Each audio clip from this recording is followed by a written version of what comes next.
This is part of my scooter. This is called the head board.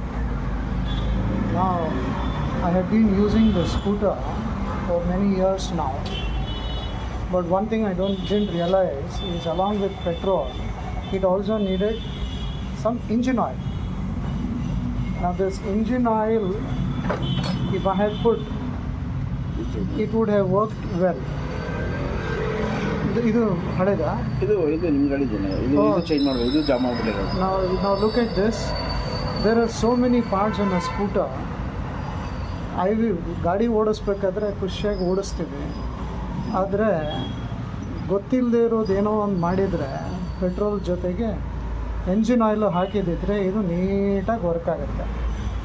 ಗೊತ್ತಿಲ್ಲದೆ ಇರೋರು ಗಾಡಿ ಓಡಿಸಿದ್ರೆ ನನ್ನಂಥವ್ರು ಬರೀ ಪೆಟ್ರೋಲ್ ಹಾಕಿ ಯಾವತ್ತೋ ಒಂದು ದಿವಸ ಎಂಜಿನ್ ಆಯಿಲ್ ಇಲ್ಲದೆ ಎಂಜಿನಲ್ಲಿ ಅದೇನೇನೋ ಪಾರ್ಟ್ಸ್ಗಳು ಪೂರ್ತಿ ಜಾಮ್ ಆಗಿದೆ. ಈಗ ಜಾಮ್ ಆದಾಗ ಸುಮಾರು ಖರ್ಚಾಗತ್ತೆ. ಆದರೆ ಅವಾಗ ಸುಮ್ಮನೆ ಎಂಜಿನ್ ಆಯಿಲ್ ಹಾಕಿದ್ದಿದ್ರೆ ನೆಟ್ಟಗೆ ವರ್ಕ್ ಆಗುತ್ತೆ. ನಮ್ಮ ಬದುಕು ಹೀಗೆ, ಲೈಫು ಹೀಗೆ. ಲೈಫಲ್ಲಿ ನಾವು ಎಲ್ಲವನ್ನು ಭಗವಂತ ಕೊಟ್ಟಿದ್ದಾನೆ ಅಂತ ಬೇಕಾಬಿಟ್ಟು ಉಪಯೋಗಿಸ್ತೀವಿ. ಅವಾಗ ಆ ಲೈಫಿಗೆ ಒಂಚೂರು ಆಯಿಲು ಹಾಕಬೇಕು. ಎಂಜಿನ್ ಆಯಿಲ್ ಹಾಕಿದಾಗೆ this is what I have learn.